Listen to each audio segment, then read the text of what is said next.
Assalamualaikum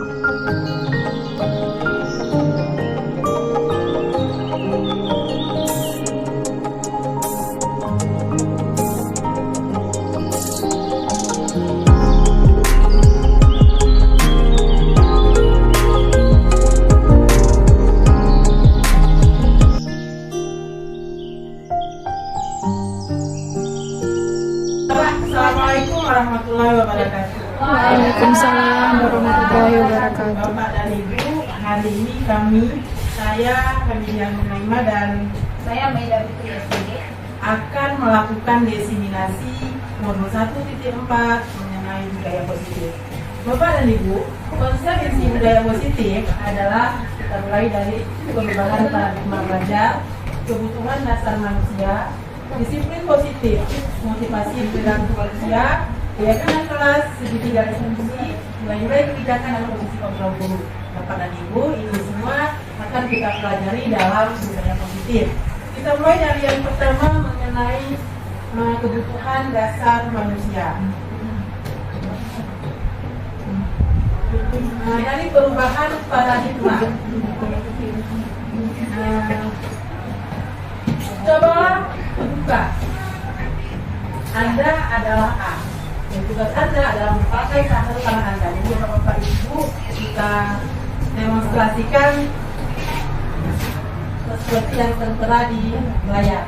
Dimulai dari mengepalkan satu tangan Anda. Ayo kita kepalkan Bapak dan Ibu.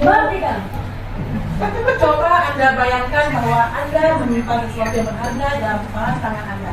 Jadi sini kita bayangkan tersimpan sesuatu yang sangat berharga. Anda perlu menjaga benda tersebut sekuat tenaga Anda karena begitu pentingnya untuk kehidupan Anda.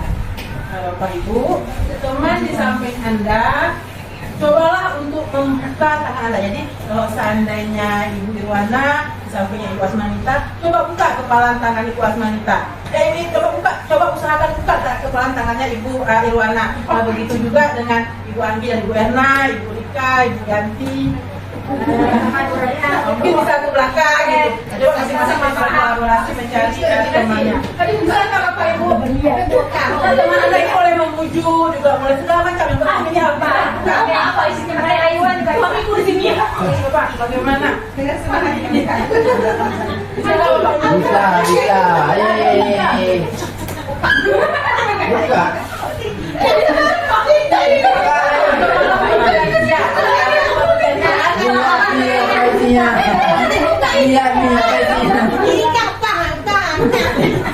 Coba Bapak Ibu kita baca kembali ini. Apakah Anda atau B membuka kepalan tangan Anda? Mengapa? Apa alasan Anda atau B membuka kepalan tangan Anda? Nah, kalau menurut Bapak Ibu ini bagaimana? Apa alasan kita untuk membuka kepalan tangan kawan kita? Penasaran, rasa ingin tahu ya. Rasa ingin tahu. Nah, apakah Anda atau B menutup kepalan tangan Anda? Mengapa Anda atau kawan tadi menutup kepalan tangan Anda? Kenapa kita nggak mau buka? Karena banyak berlian. Barang berharga, karena ada barang berharga atau berlian atau sesuatu di dalam tangan kita ini. Nah, kemudian di dalam kita ini, kemudian siapa yang memegang jari atau kontrol untuk membuka atau menutup kepalan tangan ini? Siapa kan bisa membuka atau menutupnya? Diri kita sendiri. Jadi walaupun teman kita berusaha membuka kepalan tangan kita ini, kalau dari diri kita tidak mau untuk membukanya, tidak akan bisa. Jadi kita coba kan, walaupun kita rayu, walaupun kita marah-marah, kalau memang yang kepal tangan tadi tidak mau membukanya, tangan ini tidak akan bisa terbuka. Nah, itu dia. Nah, jadi di sini ada teori kontrol Bapak dan Ibu yang berisikan tidak ada satupun yang mampu mengendalikan orang lain selain dirinya sendiri dan Tuhannya. Oleh karenanya, guru tidak bisa memaksakan kehendaknya pada murid. Yang ada adalah mengajak murid bersama-sama untuk menggapai tujuannya.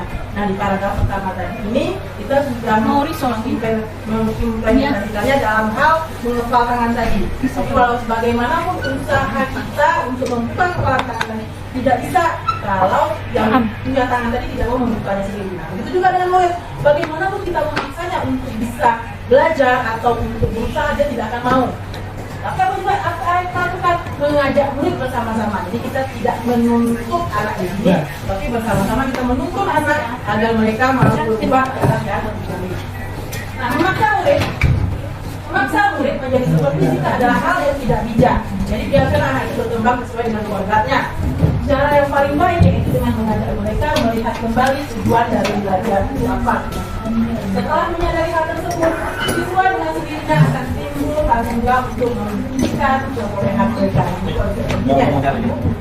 Kemudian selanjutnya kita masuk dengan pembelajaran dengan paradigma baru. Pembelajaran dengan paradigma baru ini merupakan pembelajaran yang dirancang berdasarkan prinsip pembelajaran berdiferensiasi, sehingga peserta didik belajar sesuai kebutuhannya berdasarkan tahap perkembangan sesuai teori psikologi modern untuk mewujudkan profil pelajar Pancasila. Jadi di sini yang dimaksudkan dengan paradigma baru adalah pembelajaran yang berdiferensiasi. Jadi Bapak dan Ibu, kita ketahui anak-anak kita itu memiliki bakat dan minatnya masing-masing. Jadi tidak bisa kita paksakan, masing-masing sesuai dengan kodratnya. Jadi berdiferensiasi di sini adalah pembelajaran itu dilakukan dengan bakat dan minat. Dari mana kita tahu bakat dan minatnya? Dari asesmen awal yang kita lakukan di awal tahap pembelajaran. Kemudian lagi, Bapak dan Ibu, ada disiplin positif. Nah, bagaimana disiplin positif itu? Disiplin yang mengacu pada diri sendiri yang memiliki tanggung jawab terhadap apa yang dilakukannya berdasarkan nilai-nilai yang diyakininya. Disiplin positif bertujuan untuk menumbuhkan kesadaran serta memperdayakan peserta didik tanpa imbalan penghargaan, ancaman atau hukuman.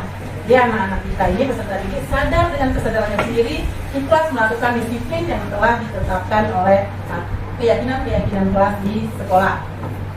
Lanjut.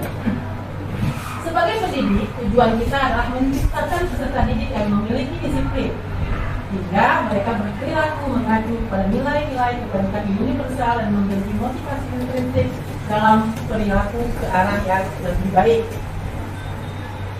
Nilai-nilai kebajikan universal meliputi hal-hal seperti keadilan, tanggung jawab, kejujuran, bersyukur, lurus hati, berprinsip, integritas, kasih sayang, rajin, komitmen, percaya diri, kesabaran, dan masih banyak hal-hal lain yang menunjang pada nilai-nilai kebajikan. Bapak dan Ibu, selanjutnya ada 5 kebutuhan dasar manusia. Nah, apa itu kebutuhan dasar manusia? Kebutuhan dasar manusia adalah segala sesuatu yang kita lakukan untuk mendapatkan apa yang kita inginkan, yang terdiri dari kebutuhan bertahan hidup. Nah, ini adalah kebutuhan yang pertama, kebutuhan dasar manusia. Terus yang kedua ada rasa kasih sayang dan rasa diterima. Ini juga kebutuhan dasar manusia. Kemudian ada penguasaan, kebebasan dan kesenangan. Nah, selanjutnya ada motivasi perilaku manusia. Terdiri dari 2, yaitu motivasi ekstrinsik dan intrinsik. Motivasi ekstrinsik yaitu untuk menghindari ketidaknyamanan atau hukuman dan untuk mendapatkan imbalan atau penghargaan dari orang lain. Nah, ini ekstrinsik. Kemudian kalau intrinsik yaitu untuk menjadi orang yang mereka inginkan dan menghargai diri sendiri dengan nilai-nilai yang mereka percaya. Oke, selanjutnya di sini Bapak dan Ibu ada 3 hal yang berbeda konsep, mulai dari hukuman, konsekuensi dan restitusi. Kalau hukuman itu tidak terencana, tiba-tiba, dan terus selanjutnya murid tidak tahu apa yang akan terjadi atau yang tidak dilibatkan, bersifat satu arah dan berupa hukuman fisik atau psikis. Kalau konsekuensi terencana, disepakati sesuai dengan peraturan, murid tetap dibuat tidak nyaman jika guru selalu memonitor murid. Nah, yang ketiga restitusi, yaitu proses menciptakan kondisi bagi murid untuk memperbaiki kesalahan dan proses kolaboratif yang mengajarkan murid untuk mencari solusi sendiri. Nah, untuk restitusi ini akan dilanjutkan oleh rekan saya Ibu Maida Fitri. Ibu Maida Fitri, disilakan. Oke, sebelum kita lanjut dengan restitusi tadi, kita kembali mengingat bahwa ada 5 posisi kontrol kita sebagai guru. Yang pertama yaitu sebagai penghukum. Yang kedua, pembuat rasa bersalah. Yang ketiga, sebagai teman. Yang keempat, memantau. Yang kelima, manajer. Apakah Bapak Ibu di sini mungkin kita seperti tadi pagi kita melihat ada contoh siswa kita terlambat atau ada seorang guru rekan kita yang kasih beliau misalnya untuk keliling lapangan 5 kali karena dia terlambat datang tadi pagi. Itu menurut Bapak Ibu apakah sebagai penghukum atau sebagai konsekuensi? Konsekuensi. Ada yang menjawab penghukum. Nah, dari contoh yang tadi pagi itu adalah sebagai guru tersebut terlambat sebagai penghukum psikis ya. Kemudian pembuat rasa bersalah.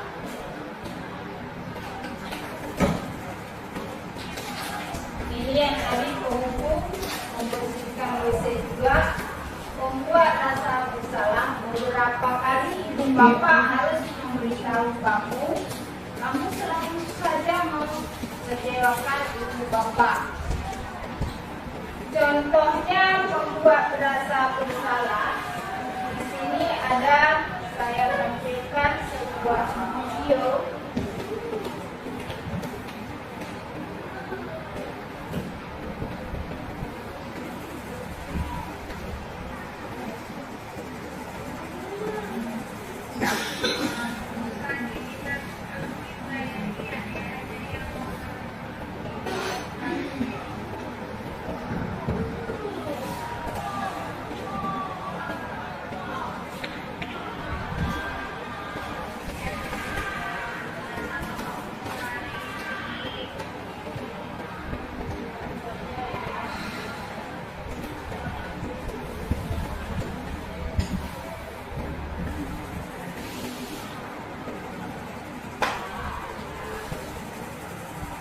Ini adalah salah satu contoh penyelesaiannya dengan segitiga restitusi ya.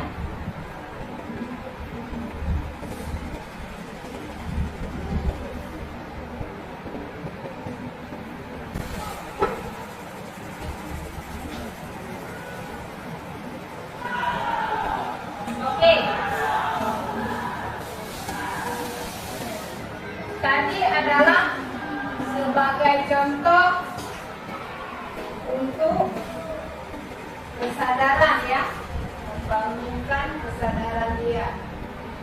Ini adalah tahapan segitiga restitusi, yaitu menstabilkan identitas, kemudian validasi tindakan yang salah, menanyakan keyakinan. Nanti Bapak Ibu kita akan praktek ya. Salah satu yang menjadi guru dan satu lagi yang menjadi murid. Kita lihat dulu cara menstabilkan identitas. Berdasarkan prinsip membuat kesalahan adalah bagian dari proses pembelajaran. Di sini berbuat salah itu wajar. Di video tadi ya, tidak ada manusia yang sempurna. Ibu bapak juga pernah melakukan itu. Ibu bapak tidak mau mencari siapa yang salah, tapi ibu bapak ingin mencari solusi dari permasalahan ini. Kamu berhak merasa begitu. Validasi tindakan yang salah. Kita perhatikan lagi ya. Kamu pasti punya alasan mengapa melakukan hal tersebut. Contoh tadi, kamu pasti punya alasan kenapa kamu datang ke Bapak. Padahal kamu bisa melakukan yang lebih buruk dari ini ya. Kemudian kamu patut bangga karena telah melindungi sesuatu yang penting buatmu. Kamu melakukan karena mempertahankan sesuatu yang penting buatmu. Ini menanyakan keyakinan kelas. Apa keyakinan kelas kita? Kita di sini sering melakukan keyakinan kelas ya, tapi kita nggak tahu namanya. Sebenarnya apakah itu keyakinan kelas atau bukan? Apa keyakinan kelas kita? Contoh kira-kira apa? Bu Erna yang jawab. Atau kesepakatan kelas kita. Ketentuan sama nggak, Bu? Ketentuan, kesepakatan kelas, keyakinan kayak keyakinan beragama saya tengok kan. Ketentuan kelas, ya. Yang pertama kita bisa membuat ketentuan atau kesepakatan itu seperti datang tepat waktu, ya. Kemudian masuk kelas tepat waktu. Kemudian juga bisa misalnya mau permisi harus izin dulu dengan guru yang ada di dalam kelas. Yes. Terima kasih Bu Erna. Tepuk tangan, aplaus dulu. Iya. Pusing saya. Sogok kok pusing. Ini adalah salah satu contoh yang tadi video segitiga retribusi.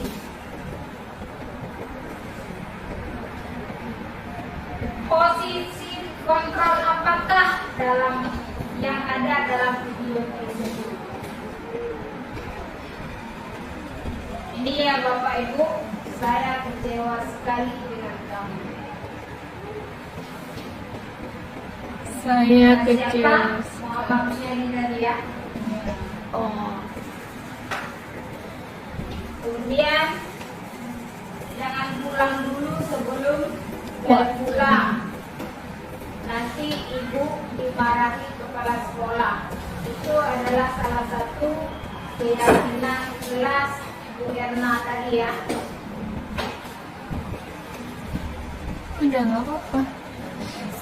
Kamu tidak pakai sepatu hitam, silahkan keluar dari kelas dan jangan masuk lagi.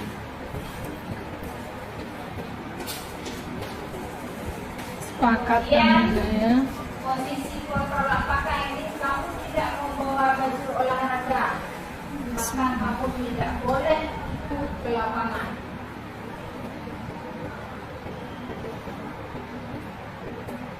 Ini kamu tidak membuat tugas, maka kamu harus keliling di lapangan. Itu adalah contoh-contoh posisi kontrol. Dalam penerapan budaya positif, hendaknya guru memahami terlebih dahulu dengan baik mengenai konsep-konsep budaya positif tadi ya. Ada 5 kebutuhan dasar manusia, kemudian ada apa lagi Bapak Ibu? 5 posisi kontrol.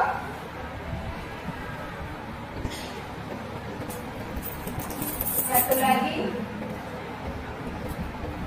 ada keyakinan kelas, restitusi ya. Sekarang saya mau Bapak Ibu menuliskan keyakinan kelas dan kesepakatan kelas. Silakan Bapak Ibu ambil posisinya.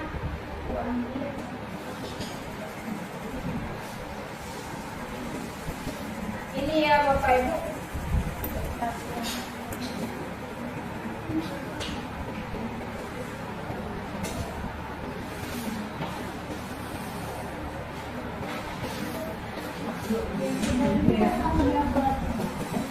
Keyakinan sama ketentuan kesepakatan sama nggak sih? Beda. Peraturan itu kesepakatan. Kesepakatan kelas beda.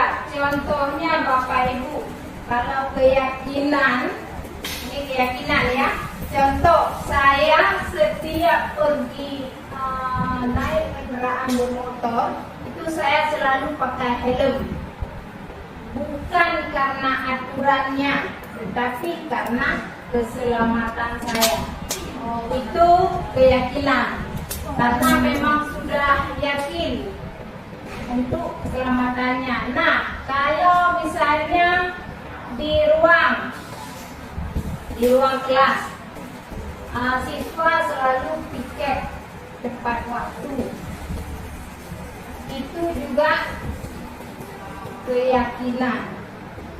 Tanpa aturan juga dia akan membersihkan kelas. Itu. Pertama, untuk membuat keyakinan kelas, kita harus dulu membuat kesepakatan kelas.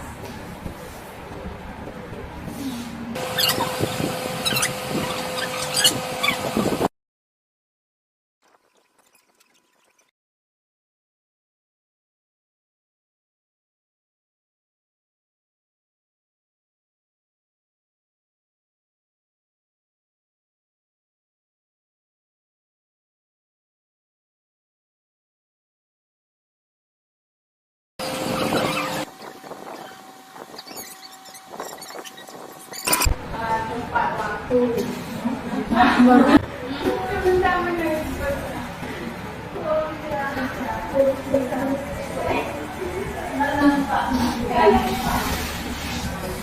Apa ini? Sangat pembelajaran. Kata lain. Jangan sih tenang. Kondusif. Suara Kondusif. Ya. Berarti suasana kelas ya. Kondusif. menciptakan suasana kelas yang kondusif. Bisa.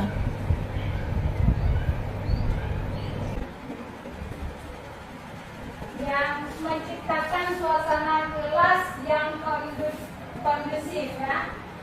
Ini termasuk kemana? Apakah disiplin, kebersihan kah, atau apa lagi?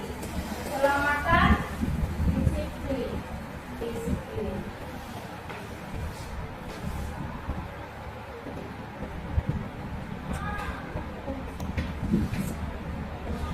Kemudian tidak mencoreng meja dan kursi.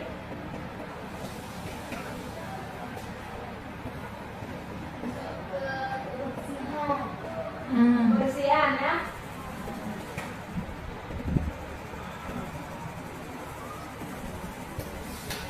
Tidak mencoret meja dan kursi. Apa yang untuk keyakinan kelas kita buat?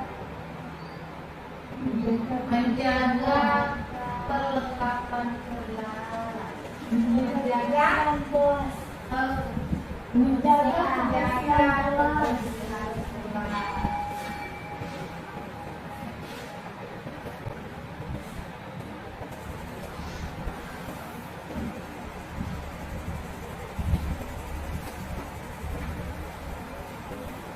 Kemudian tidak mengganggu teman.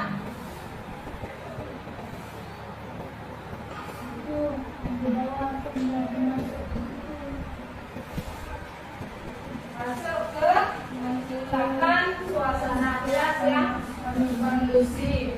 Ini juga berarti disiplin ya.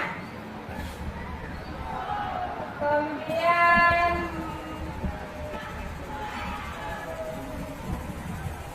melarang siswa lain masuk ke dalam kelas.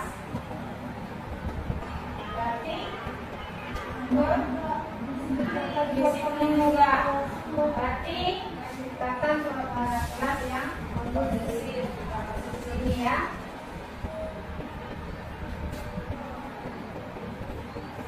Permisi diwakili orang tua. Disiplin juga. Disiplin apa di sini? Kehadiran ya. Kehadiran.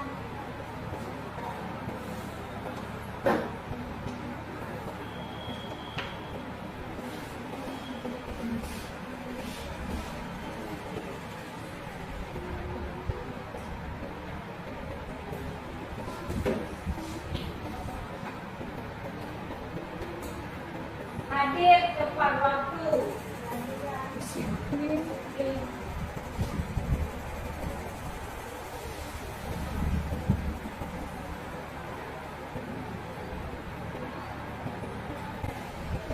Jangan membantah guru.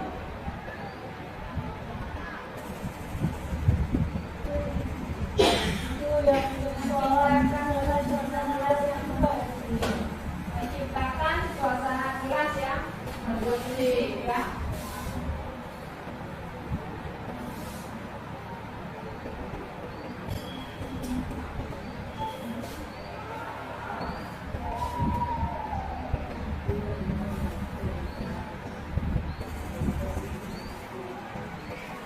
Tidak main HP di kelas tanpa seizin guru.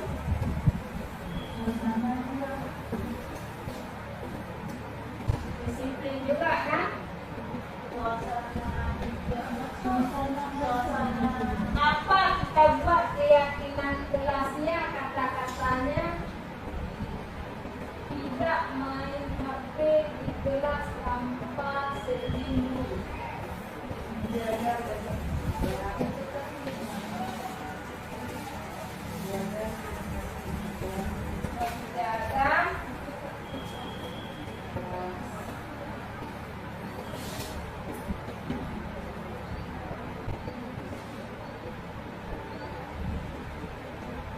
selalu menjaga kebersihan.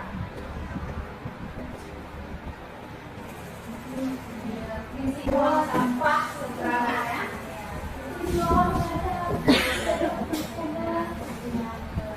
Ini termasuk sini ya, menjaga kebersihan kelas. Termasuk juga di sini ada kesepakatan jual tiket ya.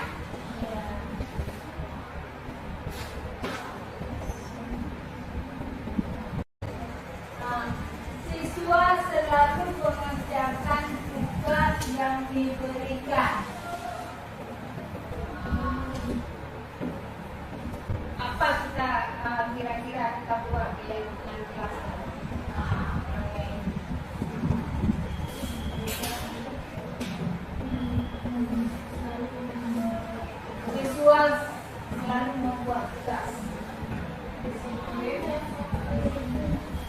Ya, termasuk ke dalam disiplin. Tapi apa kata-katanya? Ya, dengan kelasnya belajar. Tapi belajar ya. Bertanggung jawab. Bertanggung jawab.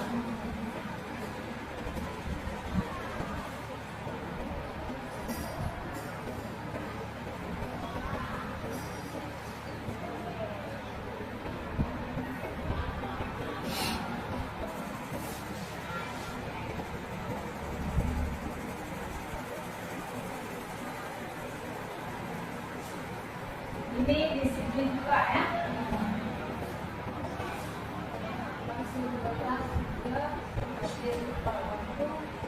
Guru selalu mengabsen siswa sebelum PBM. Disiplin ya. Dia kita waktu. Ini udah hadir ya. Tadi kehadirannya ya. Kehadiran kelasnya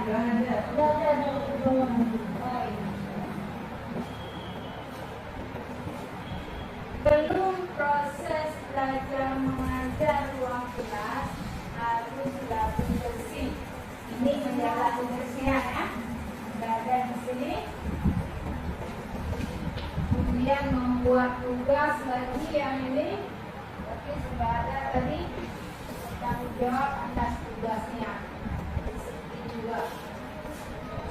Nah, Bapak Ibu, saudara ini adalah kesepakatan kelas yang tadi. Bapak Ibu bisa melihat apa perbedaan keyakinan kelas dan kesepakatan kelas. Di sini kata-kata kesepakatan kelas biasanya tidak menulis, tidak langsung menulis hadir tepat waktu. Artinya yakin dia akan hadir tepat waktu. Kemudian menjaga kebersihan kelas, artinya dia tiket ya sesuai dengan jadwal. Biasanya kita sekarang yang kita lakukan keseringanlah kesepakatan kelas.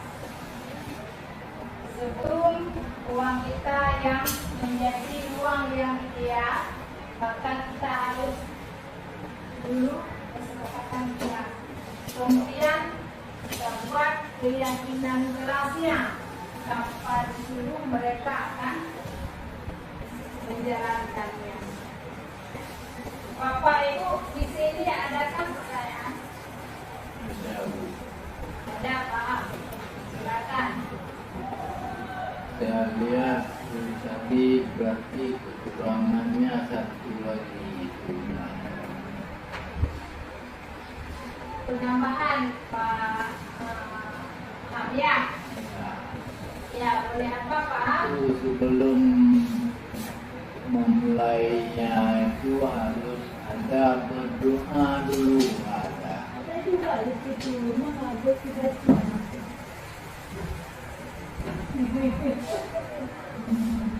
Oh yang tadi ya, baca doa dari situ. Bacanya membaca. Apa Pak? Berdoa. Dimasukkan nih.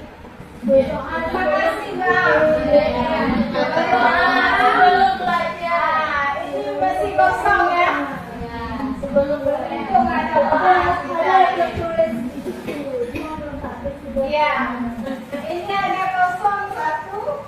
Berarti yang paling atas adalah berdoa sebelum PBM.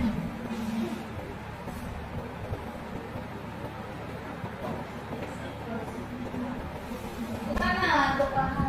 Ya, mana tuh kamu? Ternyata yang kosong saya simpan tadi adalah paham. Ingat tahu maksud saya. Yang paling atas adalah berdoa sebelum kegiatan pembelajaran Oke, Bapak Ibu sampai di sini aja untuk pemahaman tentang keyakinan kelas, kemudian dilanjutkan oleh Ibu Maria tentang 5 posisi kontrol. Bapak dan Ibu, kita lanjutkan modul 1 tempat kita yang mengenai budaya positif ini kepada 5 posisi kontrol guru. Bapak dan Ibu, kita sebagai guru ini mempunyai posisi kontrol. Nah, ada 5 posisi kontrol kita sebagai guru. Nanti sama-sama kita analisis, sama-sama kita diskusikan mana yang paling baik di antara 5 posisi kontrol.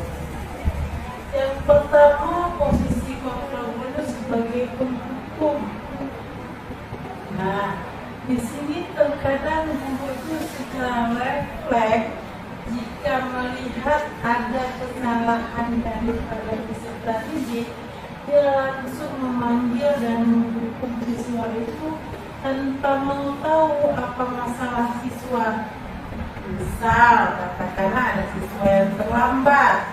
Nah, sebagai seorang guru yang memiliki posisi kontrol penghukum, dia akan langsung memanggil murid tersebut dan langsung akan memberikan sanksi. Dan biasanya intonasi guru ini juga memiliki intonasi yang tinggi dan sengit, langsung menyalahkan.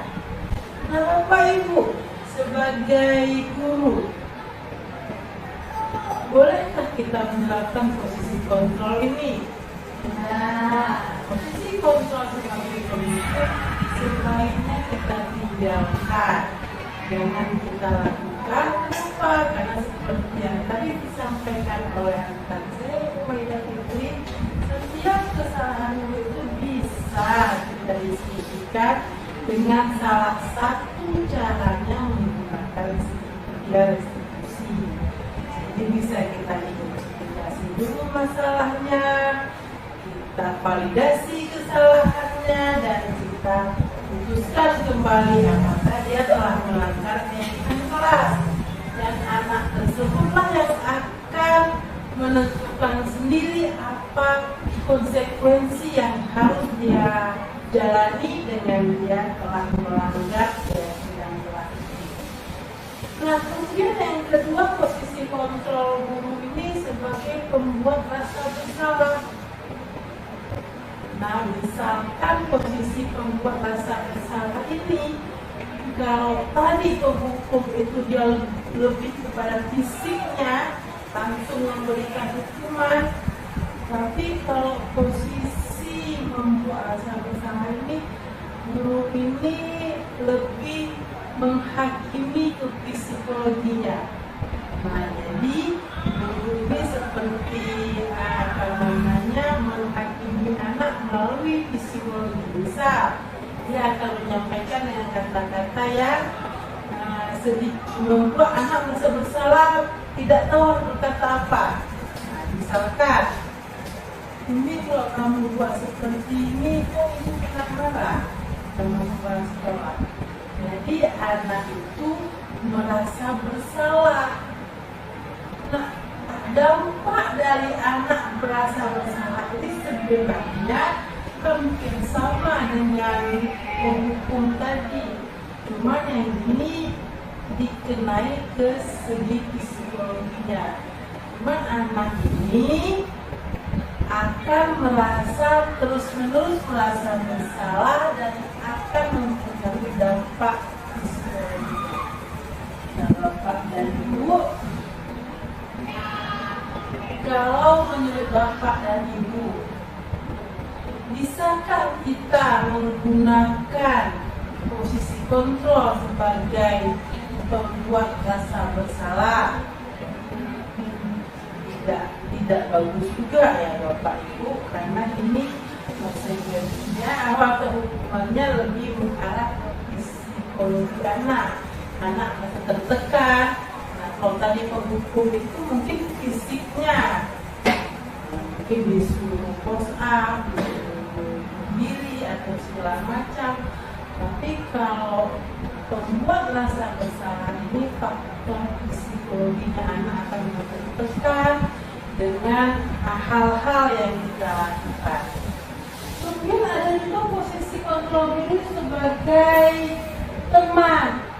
Nah, ada kalimatnya misalkan, ayo dong ikuti aturan sekolah, tolong bantu ibu ya. Udah, tidak apa-apa, lain-lain jangan seperti ini lagi ya. Nah, kita lakukan, kita rangkul anak-anak itu seperti teman kita. Ada sisi baiknya, tapi juga sisi tidak baiknya ada. Di mana sisi tidak baiknya, anak-anak itu akan tergantung sama kita aja sendiri. Sama kita mungkin dia akan nurut, akan patuh, tapi tidak juga berlaku pada tubuh yang lain. Jadi kalau kita memposisikan diri kita sebagai teman kepada anak-anak kita, mereka akan bergantung sama kita. Jadi dia merasa kita itu sebagai temannya. Jadi di sini ada hal baiknya, ada hal tidak baiknya juga. Apabila kita memposisikan diri kita sebagai teman kepada anak-anak kita. Kemudian yang keempat sebagai pemantau. Nah, ini mungkin dengan kalimat kamu sudah melanggar peraturan sekolah, kamu tahu konsekuensinya. Kemudian lagi kembali ke rumah, gunakan seragam sekolah yang lengkap dan jangan diulangi lagi. Jadi pada posisi pemantau ini kita sebagai guru melihat posisi kekurangan anak atau pelanggaran keyakinan kelas yang dilakukan anak. Nah, kita panggil dia dan kita kasih tahu permasalahannya apa. Jadi kita pantau segala tingkah laku anak yang tidak sesuai dengan keyakinan kelas yang dilakukannya. Ini ada satu lagi posisi guru sebagai manajer. Nah, ini kalimat yang kita gunakan jika kita berada pada posisi ini adalah, apakah kamu tahu kesalahanmu? Kira-kira bagaimana kamu memperbaiki kesalahanmu? Nah, jadi pada posisi manajer, seorang guru jika melihat anak melanggar keyakinan kelas, dia tidak langsung menghakiminya, tapi dia akan tanya sama anak. Anak yang akan menjawab sendiri apa kesalahan atau keyakinan kelas yang telah dilanggar. Cara guru bertanya di sini membuat si anak tidak merasa tertekan. Dia akan dengan sadar, dengan akan ikhlas menyatakan kekurangannya atau keyakinan kelas yang sudah dia langgar. Nah, kita juga sebagai guru dalam posisi manajer tidak memberi hukuman langsung pada anak, tapi biarkan anak itu yang mengambil sendiri konsekuensi yang harus dia lakukan apabila dia telah melanggar keyakinan kelas. Jadi Bapak dan Ibu, walaupun kita sudah melakukan dalam posisi manajer, bukan berarti anak yang melanggar keyakinan kelas itu tidak ada konsekuensi apapun. Nah, ini miskonsepsi yang salah. Jadi walaupun dalam posisi manajer, kesalahan anak tadi tetap harus menerima konsekuensi. Namun bukan kita yang tentukan. Kita membiarkan atau menyerahkan kepada si anak bagaimana caranya agar dia dengan ikhlas mau melakukan konsekuensi apabila dia telah melanggar keyakinan kelas. Nah, satu ungkapannya tadi seperti yang ditampilkan di layar dengan kalimat, apakah kamu tahu kesalahanmu? jadi ini kalimat-kalimat ini mulai dari posisi penghukum, pembuat rasa bersalah, teman, pemantau, ataupun sebagai manajer. Di sini mungkin cara tindakan kita, kalimat kita, sikap kita kepada anak yang membedakan di antara tiap-tiap posisi ini. Nah, dari 5 posisi ini menurut Bapak Ibu mana yang paling bagus yang bisa kita lakukan? Posisi sebagai manajer. Mudah-mudahan kita bisa melakukan dan bisa berada pada posisi kontrol sebagai manajer. Kenapa? Dengan kita bisa bersikap sebagai posisi kontrol pada posisi manajer, banyak hal-hal yang bisa kita buat untuk mengubah anak tanpa anak ini merasa tersakiti atau merasa tidak senang sama kita. Nah, lain tadi kesalahannya sama, katakanlah anak-anak kesalahannya sama, tidak pakai sepatu sesuai dengan peraturan sekolah. Nah, posisikan kondisi kita seandainya kita menjadi posisi penghukum, langsung kita panggil anak itu, kita suruh pulang dia, atau suruh ganti, atau kita lepaskan sepatunya, dan dia tidak membeli sepatu lagi. Sanksi langsung dari kita. Bisa jadi anak-anak di sini akan timbul rasa tidak senang pada kita. Timbulnya rasa tidak senang pada kita dalam proses pembelajaran, apapun ilmu yang akan kita berikan tidak dapat diterimanya.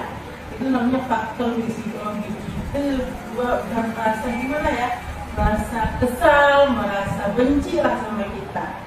Padahal mungkin dia ada masalah sendiri kenapa dia pakai sepatu seperti itu. Tapi tanpa kita meminta alasan dari si anak, kita langsung memvonisnya atau menjustisnya, memberinya hukuman. Nah, ini dampak-dampak yang akan terjadi pada anak. Begitu juga waktu merasa bersalah.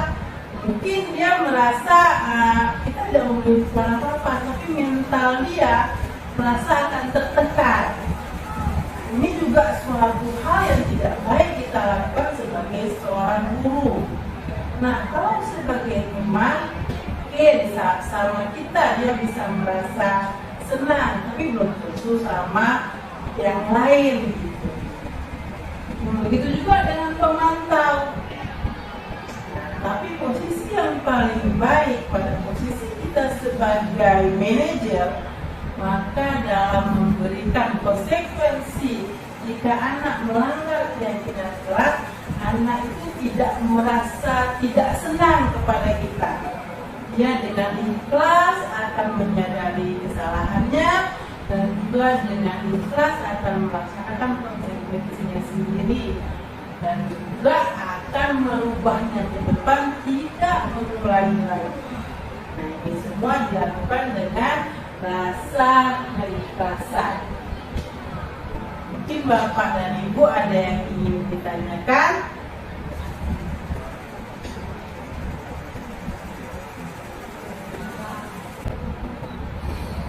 Mungkin sudah bisa dimengerti ya. Mudah-mudahan kita bisa bersikap atau berada pada posisi kontrol sebagai manajer. Ibu, kita sudah mempelajari mulai dari paradigma, belajar baru mengenai budaya positif dari apa tadi yang paling pentingnya segi budaya restitusi, dan yang paling terpenting lagi adalah posisi kontrol guru. Nah, Bapak dan Ibu mungkin di sini saya dari Ibu ingin langsung mempraktekkannya bagaimana cara menyikapi permasalahan atau kasus dari murid kita, dari kita dengan menggunakan segitiga restitusi dan posisi kita pada posisi kecil. Mungkin dari peserta Maida bagaimana? Baik, dan dipandu oleh Ibu Maida. Oleh Ibu Maida disilakan. Bapak Ibu, di sini kita mencoba praktekkan ya. Salah satu siapa yang kira-kira Bapak Ibu yang jadi murid?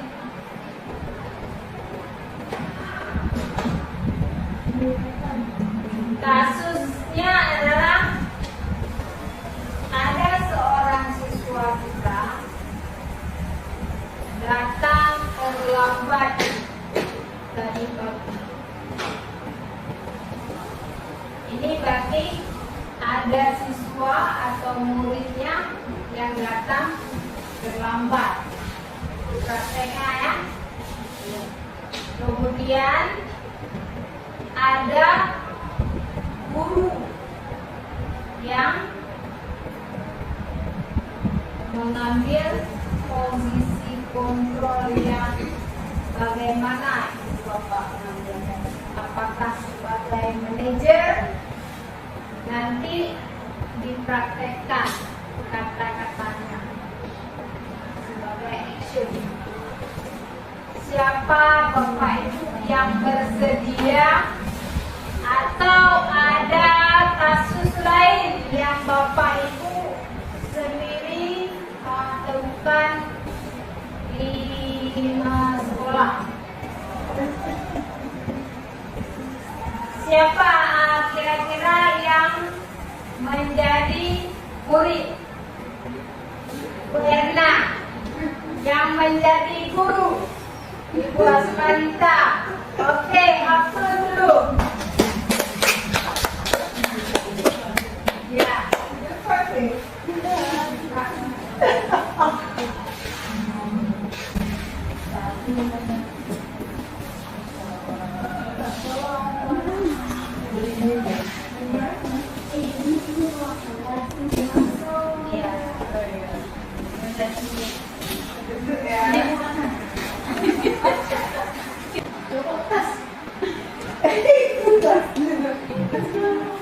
Oke, Yulianti.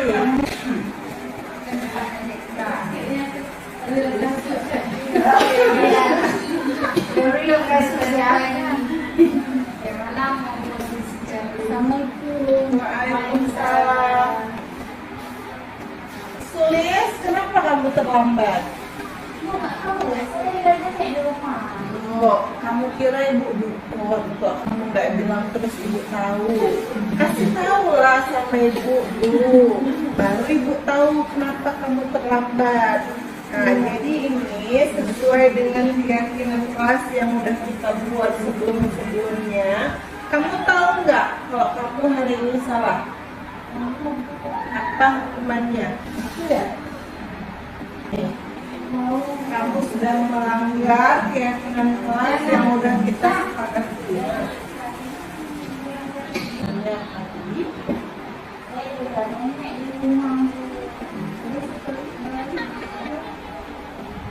Kalau kamu terlambat, resikonya Kalau kamu terlambat, apa resikonya? Apa konsekuensinya yang udah kita sepakati?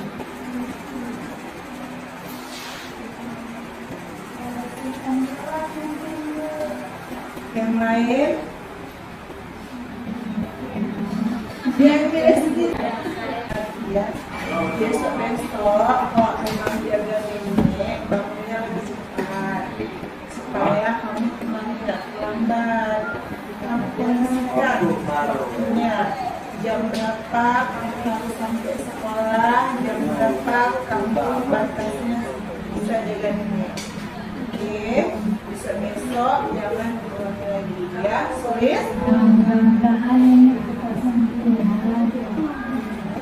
Mudah-mudahan kamu cepat sembuh, jadi besok kamu nggak terulang lagi. Oke, sudah.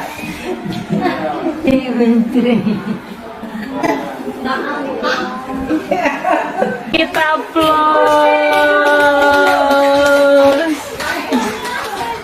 Oh,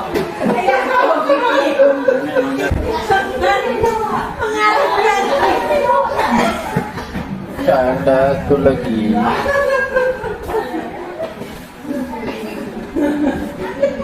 Ini ada satu lagi. Kira-kira yang mau?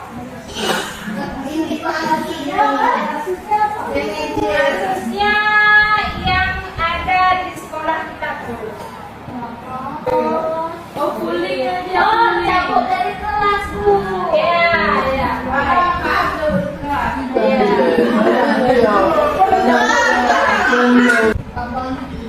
Wangi. Jadi siswa BNP. Mantap, Bu.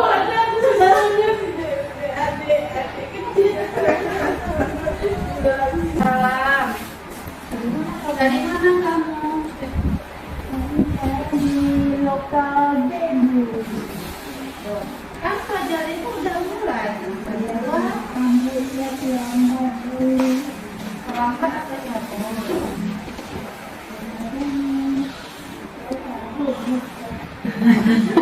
Ayo kamu iya pelajaran ibu.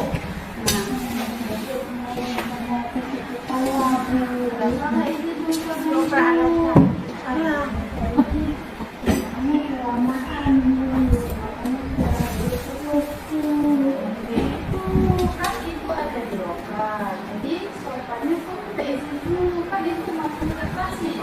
Kamu sakit.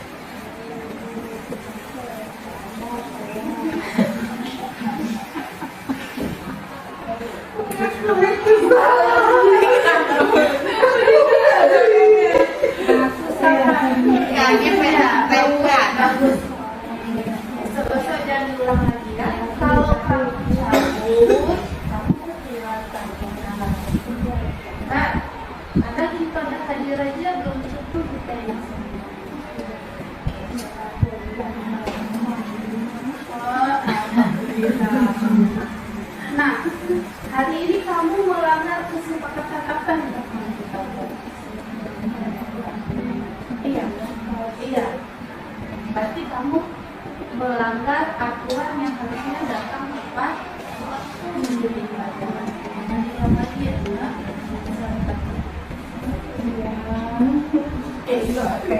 Oke, kita kasih aplaus.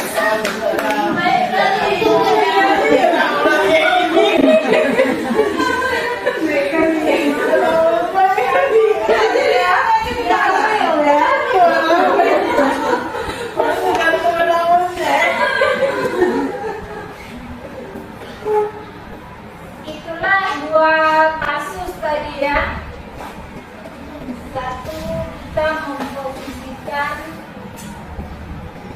kita sebagai guru, sebagai manajer. Yang satu lagi sebagai penghukum ya. Sebenarnya sebagai penghukum itu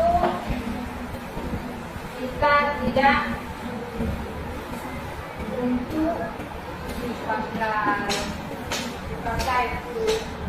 di depannya ya. Untuk depannya lebih baik kita memposisikan sebagai manajer. Ada lagi pertanyaan sebelum kami mengakhiri?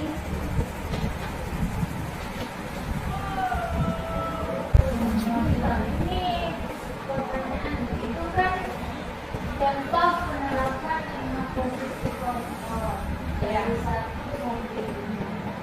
Yang dijelaskan tadi 1 sampai 5 itu yang paling baik apakah manajer atau di antaranya itu satu yang harus kita terapkan sebagai manajer atau seperti apa? Tadi kan aku bilang satu ini ya kekurangannya di sini, kedua di sini, kita kurangnya di sini ya. Kalau teman boleh, tapi hanya sama kita aja. Terus tadi yang harus kita terapkan paling baik itu dengan posisi sebagai manajer. Atau seperti apa? Baik, Bapak dan Ibu, saya akan coba menenangkan menanggapi pertanyaan dari kita, apakah posisi yang paling baik sebagai manajernya? Posisi yang paling baik adalah posisi kita sebagai manajer. Tapi terkadang kita lepas kontrol, lepas kendali. Nah ini, jadi bagaimana cara kita berusaha tetap kita mempertahankan posisi kita di posisi sebagai manajer. Jadi biarkan anak-anak itu lihat sendiri dan menyadari ada kesalahan.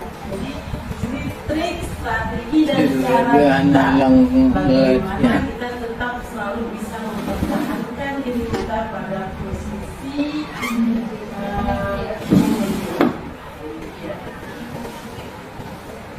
Jangan